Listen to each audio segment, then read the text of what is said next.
We grew up without much acknowledgement that we were Black because we didn't have that influence, another community of Black people of all shades around us. We had no frame of reference. And so we grew up not really knowing we were Black, but at the same time knowing we weren't white and experiencing the racism and the negatives coming from a non-Black community against us without the sense of belonging or understanding that would have been afforded to us if we had grown up around Black people. That working together and that collaborative attitude is really what's going to push us forward. I think in general, we see other cultures and other nationalities, and I think the one common factor that they all have is that they work together and they have each other's backs and they promote each other's success. There's been a huge disservice done to our community by us as a group when we start feeling that someone else is going to hinder our progress if they get informed of something or if they become educated on something. And part of that is because we see so many of our people who lack a level of confidence and self-awareness that allows them to be like, you know what, like I should be proud of who I am and proud of my community and want to work within my community. Just be comfortable in your own skin. I very seldomly care what other people think that are not directly related to my everyday life or to people that I care about and love. Doesn't matter to me. Of course I get embarrassed if something happens. That's natural. But the confidence that I have is that when I go and do anything, I really think that I'm the best at it at that moment in that situation. That could very well be just parking my car, getting out of it, walking across the street, but I'm gonna walk across the street like a beast. And don't get me wrong, there's a very fine line between confidence and arrogance.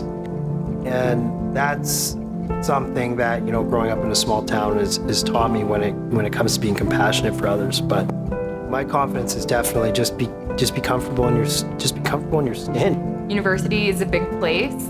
I was in my first year. At the end of my first year, I wanted to apply for the Faculty of Business, so I want to focus on getting good grades but still make friends and make connections with people that I didn't know from high school. And one thing I noticed around me was the connection and the community that a lot of individuals had within their own culture.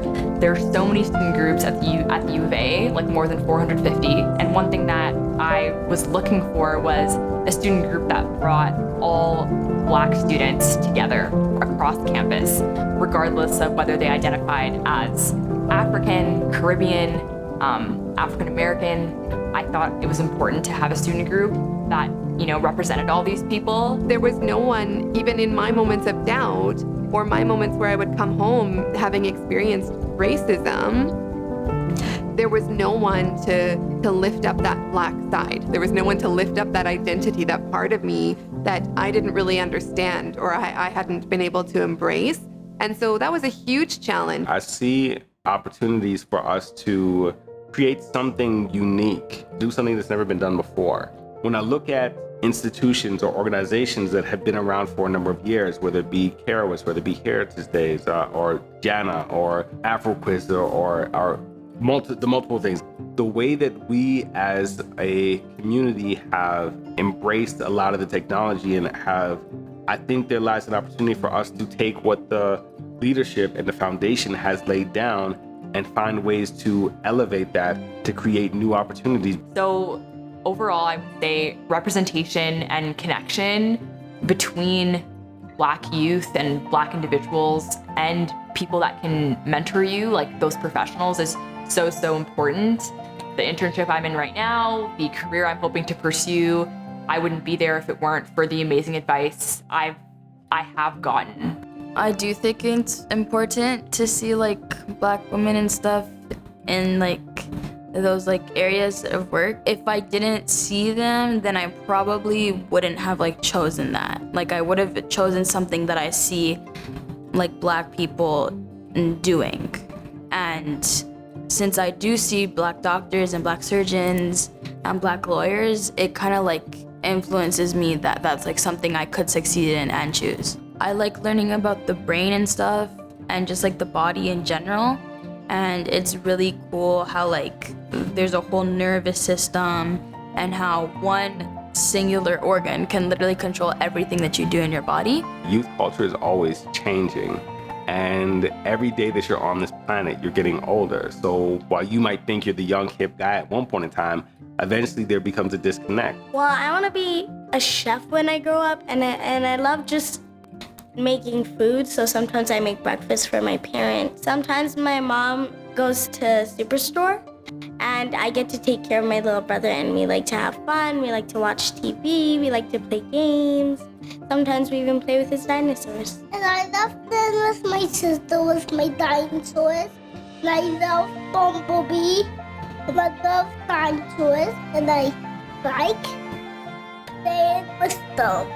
And I had a really incredible group of friends around me that also believed in that vision and that dream.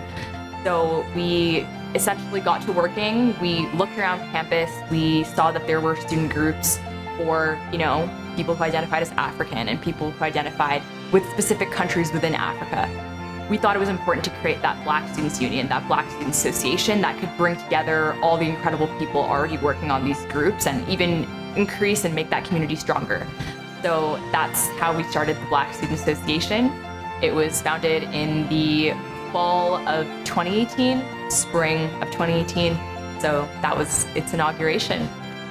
I was lucky enough to go to a smaller university, MacEwan University, and that really helped me get connected, get plugged into the Black community. And so I joined a little African Caribbean club at MacEwan University, and it was such a great experience meeting people again who were Black but of all different shades, people who really did look like me, and seeing them embrace their Blackness, embrace their culture, and embrace one another, and embrace me was so powerful and so validating. Not one thing defines you.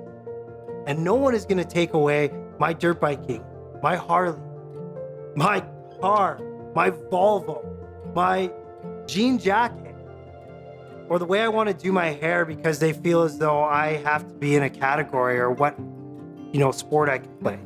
You're good at whatever you put the time into. Be confident in that and be confident in yourself. But as you get older, you begin to realize so many of these things are essentially cheat codes for life. And if we maintain those cheat codes and don't throw away our ancestry, but those are the things that make us who we are, and those are the things that we need to take and also pair with what we've learned here. Great opportunity if we are willing to A, work together, B, pool our resources, and C, not let go of our past. And those one-on-one relationships, those mentorship relationships, those sponsorship relationships where you know that these people are going to give you advice that will propel you upwards in your career, advice that you can rely on to make decisions, whether it's related to your job, related to academia. I think that it's so important for the Black community to support each other in that way. And for lots of reasons, we all know Black people are late to the game because we were made to be late to the game in lots of industries. And so if we're coming late to the game and trying to get in there, trying to get into that kind of chain, that progression of just funding, there's a lot of barriers. Well, who are you? What's your name? What kind of name is this? I've never heard that name. Clearly, English isn't your first language. This application isn't refined. There's so many barriers. Jurors might naturally be drawn to works that are similar to their own or similar to what they've seen before.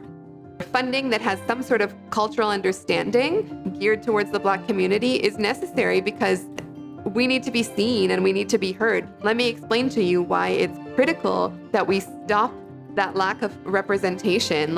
So I think if we all understand at a top level that representation is important, that has to trickle down to funding.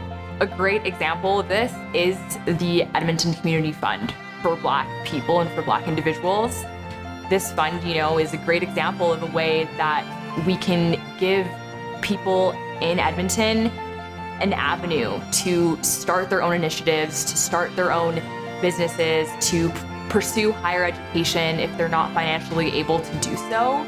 Overall, I would say collaboration is the future for the Black community. And I see like a really, really, really bright future for the Black community in Edmonton and Alberta in general. There are so many incredible people doing incredible things right now.